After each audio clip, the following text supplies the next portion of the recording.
ਤੋਂ ਪਹਿਲਾਂ ਜੋ ਜੰਗ ਚੱਲ ਰਹੀ ਹੈਗੀ ਆ, ਰਸ਼ੀਆ ਨੇ ਯੂਕਰੇਨ ਦੇ ਅਗੇਂਸਟ ਸ਼ੁਰੂ ਕੀਤੀ ਹੋਆ। ਅੱਜ ਰਸ਼ੀਆ ਦੇ ਪ੍ਰੈਜ਼ੀਡੈਂਟ ਵਲਾਡੀਮੀਰ ਪੁਟਿਨ ਨੇ ਅਨਾਉਂਸ ਕਰਤਾ ਵੀ ਜੋ 4 ਵੱਡੇ ਸ਼ਹਿਰ ਉਸਨੇ ਰਸ਼ੀਆ ਦੇ ਵਿੱਚ ਮਿਲਾਏ ਸੀ, ਅਨੈਕਸ ਕੀਤੇ ਸੀ, ਉੱਥੇ ਮਾਰਸ਼ਲ ਲਾ ਡਿਕਲੇਅਰ ਕੀਤਾ ਜਾਂਦਾ ਆ।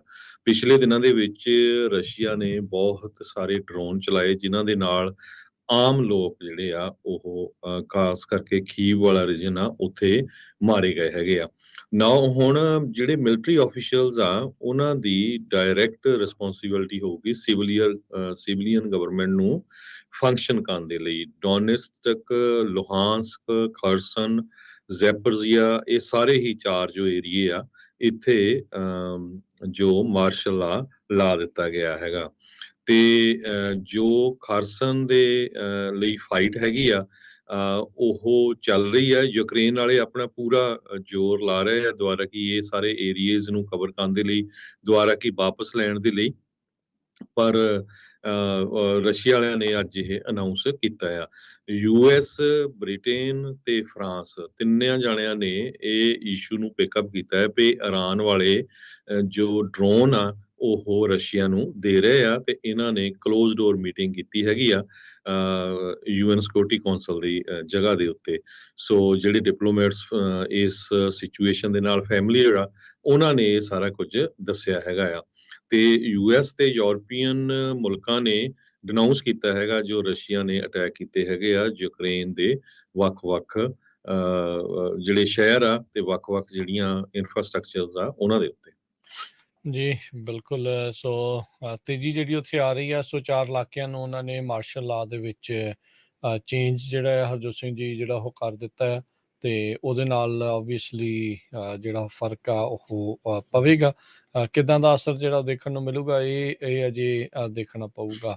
ਸੋ ਅੱਗੇ ਦੇਖਦੇ ਹਾਂ ਕੀ ਹੁੰਦਾ ਹੈ। ਉੱਧਰ ਅੱਜ ਇਸੇ ਮਾਮਲੇ ਦੇ ਵਿੱਚ ਯੂਕਰੇਨ ਤੇ ਰੂਸ ਦੇ ਉੱਤੇ ਬੋਲਦੇ ਹੋਏ ਰਿਪਬਲਿਕਨ ਪਾਰਟੀ ਦੇ ਹਾਊਸ ਦੇ ਜਿਹੜੇ ਲੀਡਰ ਨੇ ਕੈਵਨ ਮੈਕਾਰਥੀ, ਉਹਨਾਂ ਨੇ ਕਿਹਾ ਵੀ ਜੇ GOP ਮੈਜੋਰਟੀ ਵਿਨ ਕਰੂਗੀ ਤਾਂ ਅਸੀਂ ਯੂਕਰੇਨ ਨੂੰ ਜਿਹੜਾ ਇਸ ਟਾਈਮ ਬਲੈਂਕ ਚੈੱਕ ਪਾਲਿਸੀ ਦਿੱਤੀ ਹੋਈ ਹੈ, ਜਿਸ ਦੇ ਵਿੱਚ ਬਿਲੀਅਨਸ ਆਫ ਡਾਲਰ ਹੁਣ ਤੱਕ ਰਾਸ਼ੀ ਦੇ ਵਿੱਚ ਰੂਪ ਦੇ ਵਿੱਚ ਯੂਕਰੇਨ ਨੂੰ ਦਿੱਤੇ ਗਏ ਆ, ਉਹ ਜਿਹੜੀ ਪ੍ਰਕਿਰਿਆ ਨੂੰ ਇੱਕ ਹਿਸਾਬ ਦੇ ਨਾਲ ਬੰਦ ਕਰਾਂਗੇ। ਵੀ ਯੂਕਰੇਨ ਨੂੰ ਇਹ ਨਹੀਂ ਆ ਵੀ ਅੰਨ੍ਹੇਵਾਹ ਜਿਹੜੀ ਅਸੀਂ ਸਪੋਰਟ ਆ ਆਰਥਿਕ ਤੌਰ ਦੇ ਉੱਤੇ ਜਿਹੜੀ ਉਹ ਕਰੀ ਜਾਵਾਂਗੇ। ਸੋ ਕਹਿੰਦੇ ਵੀ ਇੱਥੇ ਸਾਡੇ ਮੁਲਕ ਦੇ ਵਿੱਚ ਰਿਸੈਸ਼ਨ 'ਚ ਆ ਰਹੇ ਨੇ ਲੋਕ, ਤੇ ਅਸੀਂ ਯੂਕਰੇਨ ਨੂੰ ਬਲੈਂਕ ਚੈੱਕ ਜਿਹੜੇ ਆ ਉਹ ਨਹੀਂ ਲਿਖ ਸਕਦੇ।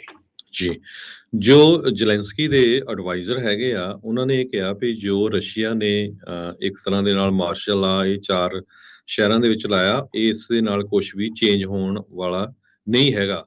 ਰਸ਼ੀਆ ਵਾਲੇ ਮਾਰਸ਼ਲ ਲਾ ਕੇ ਸਾਡੀ ਜੋ ਪ੍ਰਾਪਰਟੀ ਆ, ਸਾਡੇ ਜੋ ਨੈਚੁਰਲ ਰਿਸੋਰਸਿਸ ਆ, ਉਹਨਾਂ ਨੂੰ ਲੁੱਟਣਾ ਚਾਹੁੰਦੇ ਹੈਗੇ ਆ। ਸੋ ਅਸੀਂ ਪੂਰੀ ਕੋਸ਼ਿਸ਼ ਕਰਾਂਗੇ, ਇਹ ਜਿਹੜੀ ਫਾਈਟ ਆ ਉਸ ਨੂੰ ਜਾਰੀ ਰੱਖਾਂਗੇ। ਵਾਸ਼ਿੰਗਟਨ ਤੇ ਬਰਸਲਸ ਇਹ ਫਿਕਰ ਕਰ ਰਹੇ ਆ, ਤੇ ਮਾਸਕੋ ਪਈ ਹੁਣ ਯੂਕਰੇਨ ਦੇ ਉੱਤੇ ਹੋਰ ਵੀ ਅਟੈਕ ਕਰ ਸਕਦਾ ਹੈਗਾ ਆ। ਬ੍ਰਿਟਿਸ਼ ਦਾ ਡਿਫੈਂਸ ਸੈਕਟਰੀ ਆਸਟਨ ਦੇ ਨਾਲ ਮਿਲੇਗਾ, ਆਪਣੇ ਜੋ ਸੈਕਟਰੀ ਹੈਗੇ ਆ ਇੰਗਲੈਂਡ ਦੇ ਵਿੱਚ, ਜੋ ਉਹਨਾਂ ਦੇ ਕਾਊਂਟਰਪਾਰਟ ਲਾਇਡ ਆਸਟਨ ਹੈਗੇ ਆ, ਵਾਸ਼ਿੰਗਟਨ ਦੇ ਵਿੱਚ, ਤੇ ਇਸ ਇਸ਼ੂ ਦੇ ਉੱਤੇ ਜਿਹੜੀ ਡਿਸਕਸ਼ਨ ਹੋਣ ਜਾ ਰਹੀ ਹੈਗੀ ਆ। ਯੂਕਰੇਨ ਦੇ ਜੋ ਦੋਸਤ ਮਿੱਤਰ ਜੋ ਮੁਲਕ ਹੈਗੇ ਆ, ਐਲੀਜ਼ ਹੈਗੇ ਆ, ਉਹਨਾਂ ਨੇ UN ਸਿਕਿਉਰਿਟੀ ਕੌਂਸਲ ਦੇ ਉੱਤੇ ਮੀਟਿੰਗ ਰੱਖੀ ਆ ਵੀ ਜੋ ਇਰਾਨ ਡਰੋਨ ਦੇ ਰਿਹਾ ਆ ਰਸ਼ੀਆ ਨੂੰ, ਤੇ ਉਹ ਇਰਾਨ ਦੇ ਉੱਤੇ ਵੀ ਐਕਸ਼ਨ ਲਿਆ ਜਾਣਾ ਚਾਹੀਦਾ, ਕਿਉਂਕਿ ਇਹ ਜੋ ਡਰੋਨ ਆ ਇਹ ਕਾਫੀ ਜਿਹੜੇ ਇੱਕ ਤਰ੍ਹਾਂ ਨਾਲ ਕਹਿ ਸਕਦੇ ਆ ਬਹੁਤ ਜ਼ਿਆਦਾ ਜਿਹੜੇ ਪ੍ਰਭਾਵਿਤ ਕਰਦੇ ਆ। 1500 ਮੀਲ ਦੂਰੀ ਤੱਕ ਇਹ ਜਾ ਸਕਦੇ ਹੈਗੇ ਆ। ਰਸ਼ੀਆ ਦੀਆਂ ਮਿਜ਼ਾਈਲਸ ਨੇ ਕੀਵ ਦੇ ਵਿੱਚ ਕਈ ਬਿਲਡਿੰਗਸ ਨੂੰ ਸਿੱਟਿਆ, ਜਿਨ੍ਹਾਂ 'ਚ ਆਮ ਲੋਕਾਂ ਦੀ ਮੌਤ ਵੀ ਹੋਈ ਆ। ਇਹ ਜੋ ਕੀਵ ਦੇ ਮੇਅਰ ਆ, ਉਹਨਾਂ ਨੇ ਦੱਸਿਆ ਆ, ਤੇ ਕਲੀਨ ਅਪ ਹੁਣ ਜਾਰੀ ਆ। ਕੀਵ ਦੇ ਵਿੱਚ ਜਿਹੜੀਆਂ ਪਿਕਚਰਸ ਆਈਆਂ, ਪੂਰੀ ਤਰ੍ਹਾਂ ਜਿਹੜੀ ਵੱਡੀਆਂ ਬਿਲਡਿੰਗਸ ਆ, ਅਪਾਰਟਮੈਂਟਸ, ਉਹਨਾਂ ਦੀ ਤਬਾਹੀ ਤੁਸੀਂ ਆਮ ਦੇਖ ਸਕਦੇ ਹੈਗੇ ਆ। ਲੌਕਹੀਡ ਮਾਰਟਿਨ ਜੋ ਅਮਰੀਕਾ ਦੀ ਕੰਪਨੀ ਹੈਗੀ ਆ, ਡਿਫੈਂਸ ਇਕਵਿਪਮੈਂਟ ਬਣਾਉਂਦੀ ਆ, ਸਪਲਾਈ ਕਰਦੀ ਆ, ਉਹ ਕਹਿੰਦੇ ਆ ਹਿਮਰਸ ਨੂੰ ਦੀ ਪ੍ਰੋਡਕਸ਼ਨ ਦੇ ਲਈ ਬੂਸਟ ਕਰਨ ਜਾ ਰਹੇ ਹੈਗੇ ਆ। ਸੋ ਰਸ਼ੀਆ ਦੇ ਜੋ ਅਟੈਕ ਹੋਇਆ ਯੂਕਰੇਨ ਦੇ ਵਿੱਚ, ਉਹਦੇ ਨਾਲ ਕਈ ਸ਼ਹਿਰਾਂ ਦੇ ਵਿੱਚ ਬਲੈਕ ਆਊਟ ਹੋ ਗਿਆ। 30% ਪੂਰੇ ਦਾ ਪੂਰਾ ਯੂਕਰੇਨ ਇਸ ਟਾਈਮ ਬਲੈਕ ਆਊਟ ਆ, ਉੱਥੇ ਬਿਜਲੀ ਹੈ ਨਹੀਂ।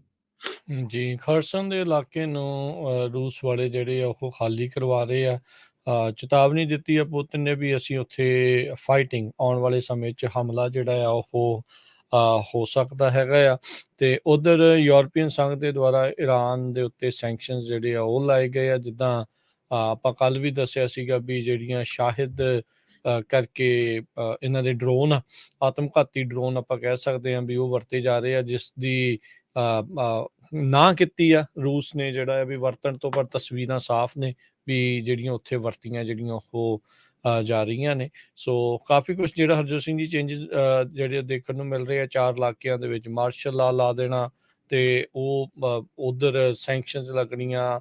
ਉਧਰ ਸਰਦੀਆਂ ਦੀ ਰੁੱਤ ਜਿਹੜੀ ਉਹ ਆ ਰਹੀ ਆ, ਉੱਥੇ ਐਨਰਜੀ ਨੂੰ ਲੈ ਕੇ ਕ੍ਰਾਈਸਿਸ ਜਿਹੜਾ ਉਹ ਇਸ ਟਾਈਮ ਬਣਿਆ ਪਿਆ ਆ। ਤੇ ਉਸੇ ਚੀਜ਼ ਨੂੰ ਦੇਖਦੇ ਹੋਏ ਆਪਾਂ ਕੱਲ ਵੀ ਖਬਰ ਕੀਤੀ ਸੀ ਵੀ ਰਾਸ਼ਟਰਪਤੀ ਬਾਈਡਨ ਜਿਹੜੇ ਆ 150 ਮਿਲੀਅਨ ਬੈਰਲ ਜਿਹੜੇ ਆ ਸਟ੍ਰੈਟੇਜਿਕ ਪੈਟਰੋਲੀਅਮ ਰਿਜ਼ਰਵ ਆ ਉਸ ਦੇ ਵਿੱਚੋਂ ਕੱਢਣ ਦੀ ਜਿਹੜਾ ਐਲਾਨ ਆ ਉਹ ਕਰ ਸਕਦੇ ਆ। ਦਸੰਬਰ ਦੇ ਵਿੱਚ ਉਹਨਾਂ ਨੇ ਇਹ ਜਿਹੜੇ ਉਹ ਕੱਢਣੇ ਹੈਗੇ ਆ ਇਲੈਕਸ਼ਨਾਂ ਤੋਂ ਬਾਅਦ ਦੇ ਵਿੱਚ, ਪਰ ਉਦੋਂ ਤੱਕ ਉਹਨਾਂ ਨੂੰ ਪਤਾ ਆ ਵੀ ਅਸਰ ਜਿਹੜਾ ਉਹ ਦਿਖਣਾ ਸ਼ੁਰੂ ਹੋ ਸਕਦਾ ਹੈਗਾ ਆ। ਸੋ ਕਾਫੀ ਕੁਛ ਤਬਦੀਲੀਆਂ ਜਿਹੜੀਆਂ ਆ ਆਰਡਰ ਦੇ ਵਿੱਚ ਆਪਾਂ ਨੂੰ ਦੇਖਣ ਨੂੰ ਮਿਲ ਰਹੀਆਂ ਹੈਗੀਆਂ। ਬ੍ਰਿਟਿਸ਼ ਦੇ ਡਿਫੈਂਸ ਮਿਨਿਸਟਰੀ ਨੇ ਕਿਹਾ ਆ ਕਿ ਰਸ਼ੀਆ ਦੀ ਜੋ ਮਿਲਟਰੀ ਲੀਡਰਸ਼ਿਪ ਆ ਉਹ ਇੱਕ ਤਰ੍ਹਾਂ ਨਾਲ ਡਿਸਫੰਕਸ਼ਨਲ ਹੈਗੀ ਆ। ਜਿਹੜੇ ਟੌਪ ਦੇ 5 ਜਨਰਲਸ ਰਸ਼ੀਆ ਦੇ ਇਨਵੋਲਵ ਸੀਗੇ ਯੂਕਰੇਨ ਦੀ ਐਂਟਰੀ ਦੇ ਵਿੱਚ, ਉਹਨਾਂ ਚੋਂ 4 ਜਾਣਿਆਂ ਦੀ ਆਲਰੇਡੀ ਛੁੱਟੀ ਕਰ ਦਿੱਤੀ ਗਈ ਹੈਗੀ ਆ। ਉਧਰ ਦੂਸਰੇ ਪਾਸੇ ਨਾਟੋ ਨੇ ਇਹ ਅੱਜ ਅਨਾਉਂਸ ਕਰਤਾ ਵੀ ਉਹ ਐਂਟੀ ਡਰੋਨ ਸਿਸਟਮ ਡਿਲੀਵਰ ਕਰਨ ਜਾ ਰਹੇ ਆ ਯੂਕਰੇਨ ਨੂੰ, ਤਾਂ ਕਿ ਉਹਨਾਂ ਦਾ ਨੁਕਸਾਨ ਹੋਰ ਜ਼ਿਆਦਾ ਨਾ ਹੋਵੇ। ਜਰਮਨ ਦੇ ਇੱਕ ਟੌਪ ਦੇ ਸਾਈਬਰ ਸਿਕਿਉਰਿਟੀ ਆਫੀਸ਼ੀਅਲ ਨੂੰ ਰਿਮੂਵ ਕੀਤਾ ਗਿਆ ਹੈ ਉਹਨਾਂ ਦੀ ਪੋਜੀਸ਼ਨ ਤੋਂ, ਕਿਉਂਕਿ ਉਹ ਰਸ਼ੀਆ ਨੂੰ ਜਿਹੜਾ ਆ ਇਨਫੋਰਮੇਸ਼ਨ ਸਪਲਾਈ ਕਰ ਰਿਹਾ ਸੀ। ਜੀ, ਜੀ, ਬਿਲਕੁਲ।